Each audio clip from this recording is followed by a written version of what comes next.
Hello, everyone, and welcome back. I am joined today by a very special guest, Dr. Santiago Zabala. Joining here with me is a former colleague of mine, Thomas Jared Farmer. And Jared's going to be asking Dr. Zabala some questions. You'll be able to find Jared's description in the link below this video to give you a very brief introduction. Dr. Zabala is a well-known philosopher and cultural critic. In addition to several independent books and journal articles, he has authored a whole long list of books. I will link Dr. Zabala's website to this YouTube video. We are going to be focusing on two of his most recent books, Being at Large, Freedom in the Age of Alternative Facts, and Why Only Art Can Save Us, Aesthetics as Absence of Emergency. Go ahead, Jared. All right, thanks for having me. Thank you for your time, Dr. Zabala. We want to make the most of the time that we have here, so I just have a couple of questions I want to ask you about the projects. First, do you see these two projects as separate, or do you see them as kind of two aspects of the same project, what you're doing in Being at Large and what you're doing in your other book on aesthetics? Well, first of all, thank you very much for inviting me, for having me. It's a pleasure to be here. Well, both books, yes, I think that, well, all philosophers really always write the same book, so it's the same problem, which is really always there. And I think both of these books have a lot to do with my second book, The Remains of Being, where I have this whole very ontological, very theoretical idea about what philosophy should do and why the remains of being, of this idea that there's something remains of being, of what remains of being is really important. So basically, what I continue to do, I think that I am continuing to do, is try to respond to this question of what remains of being. In other words, what remains of being in politics, what remains of being in aesthetics, and so forth. And these two books, both of these books have a lot to do with well, basically with their title also. Both Being at Large and Why Only Art Can Save Us have both to do with the question of emergency, which of course today has taken a new role in our lives. I think that both books are an attempt to practice philosophy from the present. In other words, to practice a philosophy that tries to respond at the same time to social political questions as well as to pure philosophical questions. I think both have to be in some way analyzed together. So if I will have to find a formulation that works for both books, I would use Michel Foucault's idea of l'ontologie de l'actualité, the ontology of actuality, where basically the question is, well, what's going on with being now? What happens with being now? How can we think today, okay, and also for today? In other words, it has to be in some way also practical, useful for today. So I think this is the way both of these books that I wrote, I think one can read them together. I think they're both part of the same project. So with that in mind, for those who are unfamiliar with your work and kind of the general place that it occupies, what do you mean exactly by a state of emergency? Okay, well, by a state of emergency, I really try to follow what most studies of Carl Schmitt, Agamben, or Benjamin, I think that's what basically it means. The only thing is, my concern with the emergency is that I don't think, like Agamben thinks and so many other important philosophers still believe, today, if we want to explain our condition today, our spiritual predicament, we shouldn't really talk about states of exception from a legal point of view, or even states of emergency from a more natural point of view. I don't think that explains anymore well the reality in which we live today. I think that state of exception works very well 20 years ago when George Bush was president, right? That he used the state of exception to change law. And I think that now we find ourselves in a much worse situation, in the sense that we don't even need to declare the state of exception in an emergency. in the United States, the state of exception was not declared, besides some states in some particular moment. Basically, throughout Europe and everywhere else, it has been declared. So now we actually find ourselves in a situation where Agamben's theory, or the way he reinterprets Carl Schmitt and Benjamin, I don't think it works anymore to explain properly what's going on, because we actually have politicians today that manage to deny emergencies, literally emergencies. That, well, the coronavirus is not an emergency, the refugee crisis is not an emergency, the environmental crisis is not an emergency, and so they don't even need to declare the state of emergency or exception. So my formulation, which is something that I took from, and I quote him, of course, from Heidegger, which is an idea that he did not develop, but he only mentioned in some places, is this idea that, well, the greatest emergency is the absence of emergency. This does not mean that there aren't any emergencies. I didn't say the only emergency, I said the greatest emergency. So the greatest problem we have today are those emergencies we do not confront. Okay, so when we have a problem of air pollution that it's responsible for about 5 million people dying every year of lung cancer, but we address other emergencies, like, for example, even the coronavirus, which I'm happy it's been addressed, but still, I think that the problem of air pollution is much more important. Okay, but we do not address that problem. So this is, I think, the idea of, for me, the idea of emergency. If we really are talking about emergencies, we should be talking about those that we do not confront, which are there, but we do not confront, and we have to find ways to confront them. Now, about the coronavirus and this pandemic, this is an emergency now, but it used to be an absence emergency. They've been warning us for a very long time that at least 15, 20 years that we will have this sort of an emergency, a viral emergency, a pandemic of this sort. It's not something really, it's not something of really big news. Even Mike Davis has a book on this problem he published, I think, also 20 years ago. So that was an absent emergency, okay, a great emergency that we not confront, that we not prepare at all, okay? So no wonder it came about now.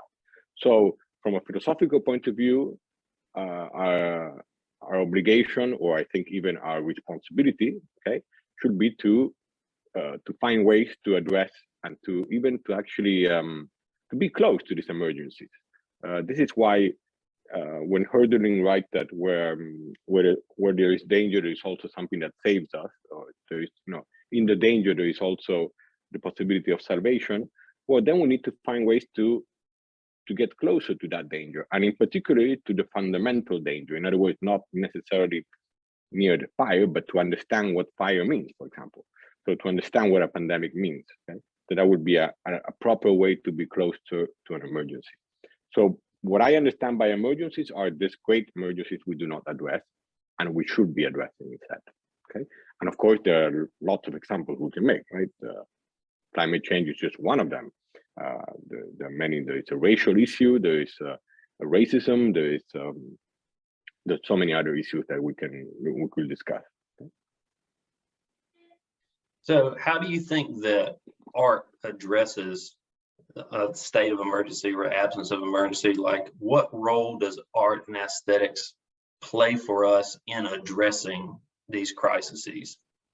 Does it have a positive role, or is it just another example of us doing something rather than addressing underlying concerns and issues? Right, it's an excellent question. Recently, even Slavoj Žižek has endorsed a very strong hermeneutical position like the one that I practice. In other words, that me, Vattimo, Rorty, Gadamer, and all these hermeneutical philosophers, we insist, we've been trying to explain for a very long time, and now recently Žižek also has pointed this out, that we should really inverse the idea of Karl Marx's thesis on Feuerbach, that philosophers have only interpreted the world, they should change it. Well, actually now it's the other way around. Now we should stop changing the world, okay? And we should start to interpret it a little bit more. We should actually start to think about more what's going on. And so there is an excess of action in some way, an excess of practice. This is an excess of change actually now. And it's not enough thinking before it. Now, why do I go into art to point this out? Now, I could have written the same book and put the same title, only science can save us, or even only economics can save us. I could really have changed this. Of course, I wouldn't have been talking about the science that is responsible for climate change, for example, the fact that they are unable to explain it to us. So I took the example of art because it was a little bit easier to do, but there's of course a lot of art that does not save us. But I think that there are a number of artists today, in particular a number of works of art, okay? If you look through my book, you would find that I've chosen some artists which are very known, others who are complete strangers, nobody knows about them. But what interests me is that all of them were, in their works of art, they were showing us emergencies that are absent. So there are many environmentalist artists there, many political artists that point out emergencies we do not address. Now, why does the artist, or in general artists in the art world, manage to disclose these emergencies better than, for example, scientists or philosophers? Well, it has a lot to do with their institution. In other words, the institution is not really a very strict institution like we have in a university, or scientists have. Scientists, in order to manage to sort out some sort of experiment, they need funds, they need authorization. Well, the art world is much freer from that part. Of course, my friend artist tells me that this is not really such great because they have to actually make money, so it's not so easy for them to work. But they do have more freedom. So the art world still has a number of spaces, depending on the gallery, depending on the museum, of course, that allows them to point this out, to put it in philosophical terms, to allow the emergency to emerge, okay, which comes from the word emergency, emerge. So now all this, I propose in the book a whole thesis about the idea that, well, the important thing is not to be rescued from emergencies, but to be rescued into emergencies. And this is really what some of these artists do. They rescue us into these emergencies, because the closer we get to these emergencies, in other words, for example, the closer we get to understand the problem that we do not face of air pollution, for example, we're also getting closer to an emergency. We're getting closer to the danger in some way. And this is what I am interested in. I'm interested in finding those specific places where the absence of emergency emerges out, okay?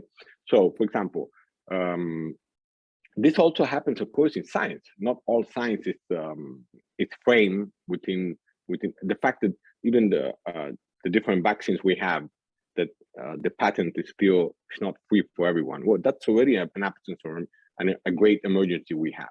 How is that even possible, right? Well, it's an indication that we live in some way, okay, in a frame order, okay.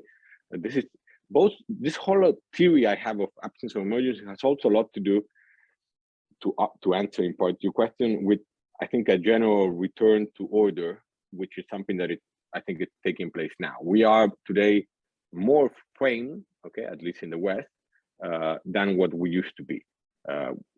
So from declaring states of emergency to not even having to declare them, well, that's an indication that we're not doing as well, okay? But this also takes place on different levels, both even on an educational level. For us that we teach in university, we see that there are certain restrictions, okay, which are very harmful, for example. But this has to do with this return to order, which we can talk more about this if you like. Yes, that was actually going to be my next question, was how this relates to a return to order. I've seen you talk in different settings about how this relates to something like the intellectual dark web, the popularity of the so-called intellectual dark web as advocating for a return to order, and how this relates to, say, avant-garde art, and just what's the interrelationship between these two plays going on right now, this emergency, the absence of emergency, and then what role does this return to order play in all of this?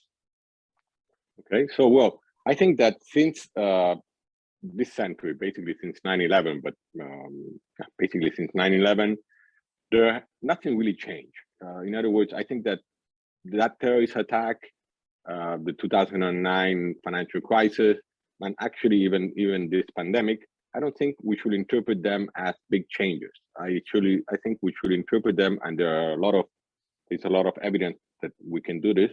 We should interpret them more as intensifications of measures of control, finance, and so many other things. They have intensified. In other words, after 9/11, we had more military action. We had more military wars, not less. After the 2009 financial crisis, there hasn't been a regulation of the financial markets. On the contrary, quite the contrary. And now after this pandemic, are we going to prepare ourselves for the next pandemic? I wonder. I hope so, but I'm not so sure that would actually happen. And both the financial and measures of control and all that have been intensified now with this pandemic. So this is how I read more or less the beginning of this century. It seems to me there is a big return to order, which of course, if we read now into the power of social media or simply the power of Google, where basically more than half of our communication just go through Google. So it seems to me that we are more framed than we ever been. In other words, here we are finding ourselves more and more in a condition where it is very difficult for those emergencies which are vital, which are the greatest emergency, to emerge, to come out in some way. Okay. So having said this, what happens in philosophy, or what has happened? How did this affect philosophy? Well, I think it did affect philosophy in and also issues like alternative facts and post-truth. All these discussions here. The problem we have, I think, that with this return to order is that it comes together or in parallel to this to a loss of authority, or a loss of and by authority I don't mean political authority. I simply mean the authority that, well, there is a loss of, for example, all the people who are anti-vaccines or people who believe in alternative facts and all these things. Well, the problem there is a problem of filters. In other words, communication news today, the New York Times does not have that authority used to have. Okay, and scientists also do not have the authority they used to have. But this is not their fault. It is fault of a society which has been where communication has reached such big levels of fragmentation in some way that, well, you don't need any more the filter. So we don't really need anymore the scientist that it explains to us a fact, for example. And so the problem here is that there are a number of philosophers, not too many, thanks God, but a number of philosophers who have returned to reality, returned to the problem of realism, and in some way also, but not only philosophers, also the dark web community, that there are even biologists there. This return to nature, return to, we have to overcome everything that postmodern philosophers have done, deconstructed. We have to overcome all that because in some way they are even responsible for the fact that people believe in alternative facts.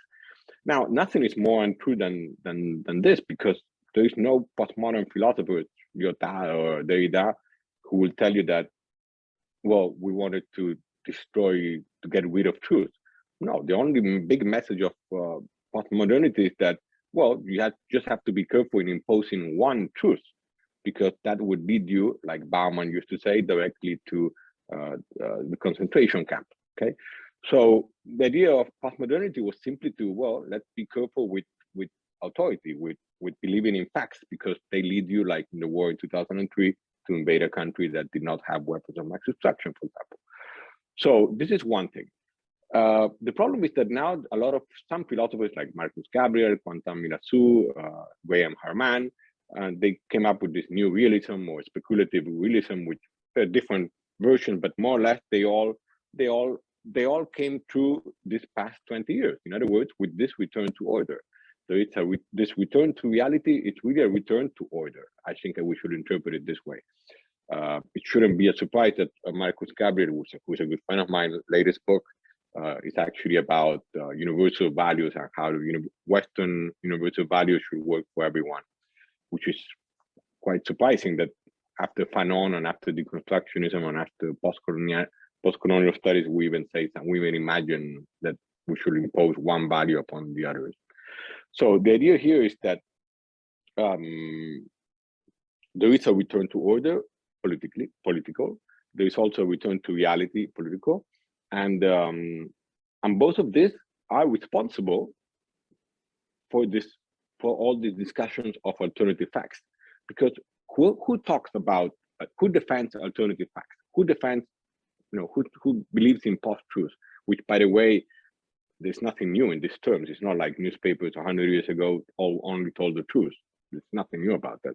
But the only people who really believe in alternative facts or in post-truth are really the ones who are very authoritarian, very fundamentalist, because they have the truth. Scientists do not work that way. There's been a lot of discussion on whether the vaccine works or not. There's trial and error.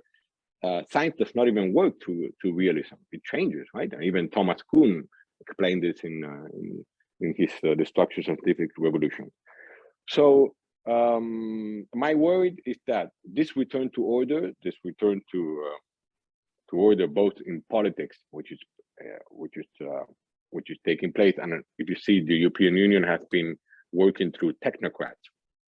We are basically governed by technocrats, and this idea that an economist, just because he won a Nobel Prize, should solve an economic crisis. No, it's not so simple. If it would be that simple, it would be already be solved, right?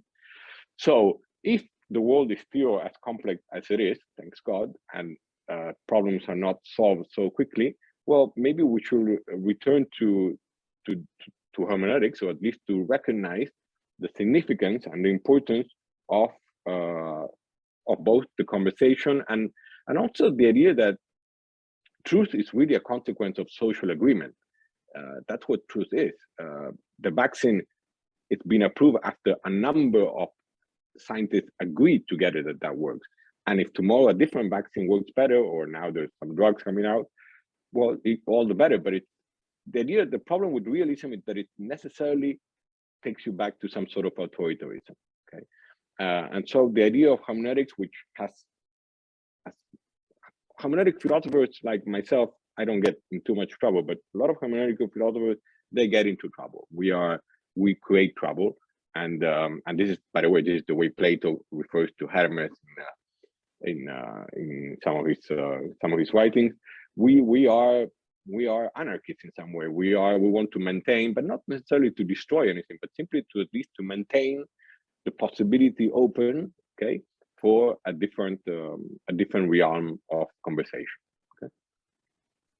Yeah, with that in mind, your use of the term anarchism, I wanted you to flesh that out a bit more, because there is philosophical anarchism, and you use it in your book, and I wanted to see, like, how much weight are you putting on that term anarchism, or you just see anarchism as kind of a fundamental element of hermeneutics itself, because it doesn't allow kind of the calcification or the any final form to develop into something, right, that can't be broken down and reorganized.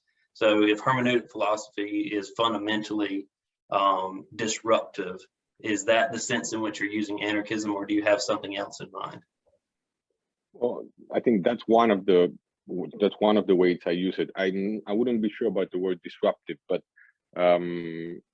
basically, I think that in both books, I try to do a smaller reconstruction of the history of hermeneutics as being essentially anarchic, which is the idea. It's not really, I mean, obviously it's not that original. Nothing new happens in philosophy. So anyone who tells you anything new, I wouldn't believe it too much. But basically, I think the first, this all comes from Rainer Schurman, who was one of Heidegger's students who used to teach at the New School.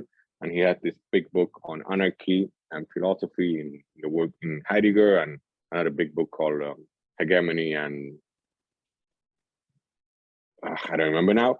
And Rainer Schurman, he explains the whole history of being, of ontology, through anarchism to different cycles. And he also gives the definition that anarchy does not mean absence of rules, but absence of one rule. In other words, we want many rules to take place.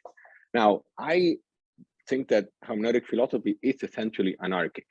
Now, some of my colleagues, including my very good friend Jean Grondin, they do not like this at all, because both Heidegger was not necessarily an anarchic philosopher, and Gadamer even less, and Paul Ricoeur was quite conservative. So why would this this idea of anarchy come through in hermeneutics? Well, if we look at the history of hermeneutics, we will see both Plato, how he points out that Hermes is a sort of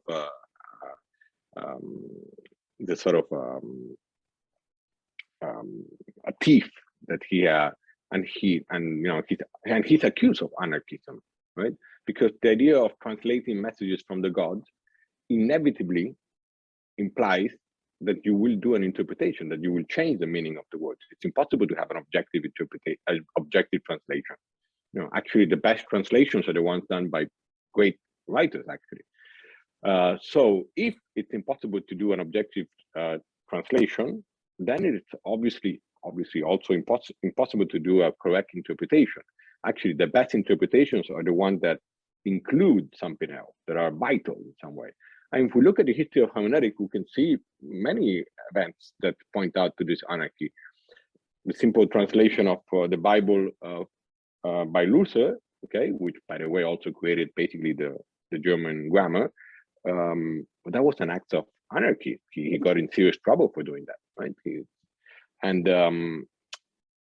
But that's not all, because there are many other indications. For example, even Thomas Kuhn that I mentioned before, he actually declared in some passages that his theory of scientific evolution was clearly hermeneutical. Yeah, because there is no, and not to mention Freud, of course. But so the idea, I think, that hermeneutics bring vitality to its interpretation. That's why Gadamer insists that we really understand when we understand differently, not when we understand always all the same way. We both all understand the same thing, but nothing's going to happen there, right? So there's an intrinsic anarchic vein in interpretation, and also it can be seen throughout the history of hermeneutics. And the reason for this is because I think that interpretation brings trouble. Okay, in order to explain this, I always ask myself, well, who wants to interpret? Who are the ones that interpret? Well, certainly not the powerful. Certainly not the powerful, happy with the status quo or whatever it is. They definitely do not want to rock the boat. They don't want to change anything, right? The ones who interpret are mostly the weak. In other words, those who are unsatisfied, uncomfortable, dissatisfied, and for many different reasons. Okay, those are the ones who want to interpret, who want to change something, who want to bring some different vitality to the interpretation or to the political practice that they're doing in that moment. So, having said this, if interpretation is really of the weak or the ones that are trying to change, well, then they're going to create trouble. They're going to make trouble. They're going to be a problem for the status quo. And yeah, basically this is basically the idea of, let's put it this way: if someone wants to become a hermeneutical philosopher, he will probably want to become one simply for the fact that he's unsatisfied with some sort of submission of it, in which he finds himself. That's why one of the paradigmatic examples I use of the enemy, I mean theoretical enemy, of course, of hermeneutics recently is John Searle. Okay, John Searle is one of the first. By the way, of course, George Bush gave him a President's Medal in 2003, which it's curious that he even accepted that, but he did. And John Searle insists in one of his books, Freedom and Neurobiology, I think, that philosophy should submit itself to science, to the scientific procedures. Well, this is another way of pointing out that, well, philosophy should not be critical of anything, basically. We should just simply accept the situation in which we are. And I think that a lot of neo-realist philosophers specifically do that. They go in some analytic philosophy also, it's very much committed to science, not all of it, and so I think that this is the enemy of hermeneutic philosophers. And the only reason we criticize this, it is not, and this is very important, I think, this is the reason to criticize this is not we don't do this for theoretical reasons. Oh, we have discovered a different realm of being, a different reality that would work better. No, that's not the reason. It has much more to do with ethical reasons. It is for an ethical reason that, let's put it this way, it is for ethical reasons that we have to continue to overcome metaphysics rather than a theoretical issues. We have to overcome metaphysics for ethical issues because it's harmful. There are consequences there which are dangerous in some way.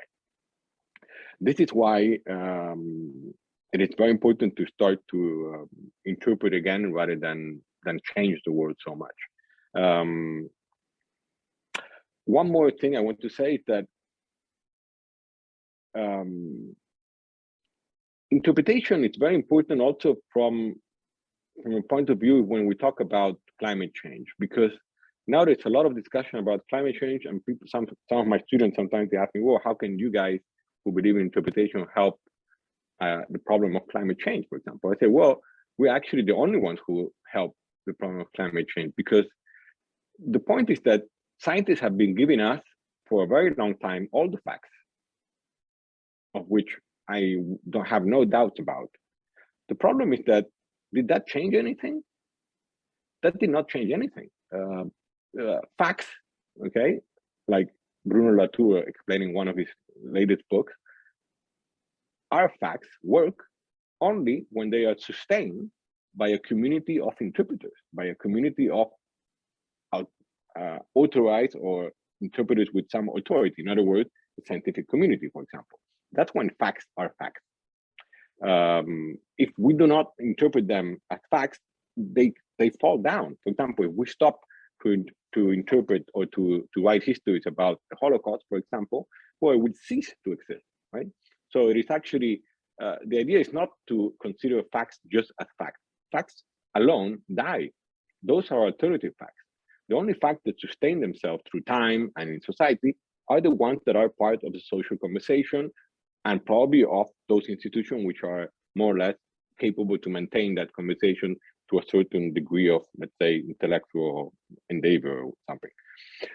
So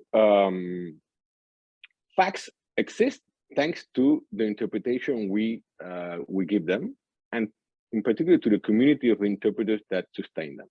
If we do not do this, if we do not consider facts this way, they will die, they will lose the significance they had. So from this point of view, it shouldn't be a surprise that science alone cannot change the problem of environment. At least it hasn't worked until now. You might say, well, it's our fault, it's politicians' fault. Yeah, but still, but we do have the facts. It's just like the whistleblowers, Assange and all these whistleblowers, Snowden, they give us all the facts. Has something changed? Not that much. Well, for them, unfortunately, a lot has changed, but not too much a change from us. So facts alone are not enough to change, to address some problems like climate change or some other problems like this. This is what this is one of the reasons why I think one should do hermeneutics, because it brings you to take into consideration all the other factors that sustain facts. Otherwise, facts alone fall, okay? With that in mind, so how then does hermeneutics, this is going back to an older work of yours, one that you did with Vattimo, which is how does communism become hermeneutical? Okay, well, that's a broad difference. I have to change a little bit here everything I was talking about, but the idea of that book was mostly the idea is that, well, maybe if we make communism more hermeneutical, okay, if we point out the interpretive nature, or even the things I've been talking now, in other words, we make communism less metaphysical, okay, which by metaphysical I mean less dogmatic, basically what it was doing the Soviet Union, okay, then maybe communism might work better. In other words, hermeneutics, Vattimo somewhere, I don't remember now where, he mentioned that hermeneutics is actually, interpretation is really like a virus. Once it infects you, when it infects facts, well, it goes all over the place and it takes everything in some way. And in some ways also it weakens the authority of whatever biblical text, juridical text, or whatever you interpret work of art. It really points out all the cracks, that's what's interesting, right? Even Derrida has a lot of writing about this. So the idea of the book, which by the way, that's a book that we in part wrote against Antonio Negri and Michael Hart's Empire, mostly because that book of Empire, which is an excellent book everybody should read, I doubt a lot of people read it because it's pretty big, but that book had a problem, a big problem. It talked about empire, it talked about multitude, and they seem to us very metaphysical concept. They're very exactly where is the empire, exactly who is the multitude. No wonder that all those movements, social movements that they talk so well, they basically disappeared now, unfortunately. Not all of them, but some of them. So in hermeneutic communism, we decided, well, we can actually address and point out who is the empire. It's the World Trade Organization, the Pentagon. You can actually find the address, the postal address. So the idea of the book was to, first of all, of course, point out that, well, philosophers have to reinterpret the world rather than change it. And also there's another important issue there about what I mentioned before about new problems or new solutions in philosophy. One of the reasons we wrote the book is because, well, we do not think that overcoming metaphysics is something that we should do, but it's not so simple as we think it is. Even it's like overcoming our grammar. It's complicated to overcome the grammar or the notion of God. Yes, you can overcome it, but what does this really imply when translated into straight political problems? What does this mean? Well, one of the things it means, and I remember before the pandemic, everything now is before and after the pandemic. But before the pandemic, I gave a talk. Actually, it was doing Occupy Wall Street. It was 2011, I think. I gave a talk at a new school, and everybody there was angry at me because I basically said that Occupy Wall Street and other similar social movements were not really the solution, and they all got angry. But there's a reason for that. It's not that, of course, I'm very happy that there are any sort of movement like that. But if you look closely, the problem there is that is it really possible to make big changes without entering the political system? In other words, the party, the political party, is still necessary. I think that the political party is still necessary. Institutions are still necessary. We cannot really do without them. And there are places, and in the book we discuss many countries that turn very progressive, through social movement. But this social movement, they did move from the social movement to social group to become an actual party. So the idea for me, this idea, what does this imply? It implies, well, that maybe if metaphysics cannot be overcome, then we don't necessarily need a new political system or a new total different idea in order to make a revolution or change our political organization of the. No, we can also go back and use some ideas, for example, that of communism, and of course, we are not the only ones who did this. Badiou, Zizek, a number of people who returned to think about communism in the 21st century. And so it is possible to use some ideas from the past, in particular one like communism that in part it failed, but the fact that it failed doesn't mean it wasn't a good idea. In particular, considering it deals with our commons, air, things. So it might be something that we could use. So basically, the idea of the book is basically an idea to outline a hermeneutical communism, a communism that is hermeneutical. In other words, that it's much weaker than what communism has been until now. That's why we do not point toward China, that has a very specific type of communism, but we point towards a more democratic version that took place in South America, and that also stopped. That at a certain point, it stopped for many social political reasons I would not go into now because it would take too long. But I think it's important here to point out that you can imagine that proposing a hermeneutical communism could not have been something more offensive we could have done towards Gadamer, for example. So a progressive hermeneutics becomes here a progressive philosophy. That means that how Gadamer or how even Ricoeur presented it was wrong. No, it wasn't wrong. The only thing is that we wonder whether the social, political conditions when they wrote the work, was not also conditioning their hermeneutics. So I do think that hermeneutics is has a very progressive political it's a very progressive political stance, and it is probably one of the few that will accept the plurality, that will accept the conflicts, or that will welcome the conflicts we have today. In other words, from a hermeneutical point of view, I don't see enough political conflict. It's not enough. This is not even true political conflict.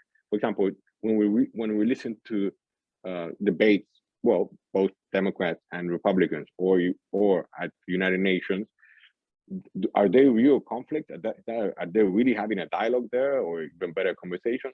I don't think any of us really believe that's a true conversation. That's more of an agreement they have. So from a hermeneutical political point of view, there isn't enough conflict. So the return to order I mentioned before, the return to realism I mentioned before, those are all signs of a condition, a general condition, cultural, political condition that worries me very much. It worries me very much, in particular, and I finish now, in particular from a point of view of our freedom. Because there is a lot of discussion, in particular to people like me who believe in interpretation or communism, or, well, hermeneutical communism. Well, the problem of freedom. Well, are we really free, let's say in the West, here in Europe or United States? In other words, are we really free in a system that basically gives us the right and gives us the possibility to choose, for example, I don't know, which healthcare do we want, or which is the best school for your children, or even worse, which vaccine you should take? These are all issues for which we are free to decide, but we are unprepared, totally unprepared. I don't have the slightest idea if Moderna is better than Sputnik. I really don't know. I mean, and I shouldn't even have to make that decision. Okay, they shouldn't even put me in such a decision. So the freedom we have here, and Zizek has written recently a lot about this, it's really an unfreedom in some way. It might look that we have free choices, but the free choices we have now, let's talk about social media, we're really quite framed within social media, and not to mention the internet in general. So these are problems of freedom that I think are specifically related to our return to order and our return to a condition that I think philosophy can help a lot to allow, at least to invite us to seek for alternatives. The idea that there isn't any alternative should be something that we should still fight against. Okay. Dr. Zabala, we are about at time, and I think your last few statements there kind of brought us full circle, but I want to make sure if you have any closing remarks or any ideas that you would like to express before we end it. Let me just one more thing, because it might interest some of our viewers, not because it's important, but just to explain where everything I talked about today is taking me now to write a book about warnings, about the idea of warnings. I think that a good translation of the idea of the absence of emergency I think that absence of emergencies are really warnings in some way. I think that warnings explains better what I've been working on in those books. And so the next book that will come out next year, it's basically a philosophy of warning, where I explain that I try to explain also why we don't listen to warnings, why we're being warned and we don't listen to them anymore. And that also has to do with the lack of authority, with the return to order, and with all these issues we discussed today. Awesome. Well, thank you very much. I greatly appreciate you taking time out of your day to come speak with us. It's been an absolute pleasure. If you would like to learn more about Dr. Zabala's work, I will link his website as well as link his individual books that we've been discussing. Thank you. I appreciate it. And thank you, Jared, as well, for being here. Thank you very much. Thank you. Bye. Pleasure. Bye.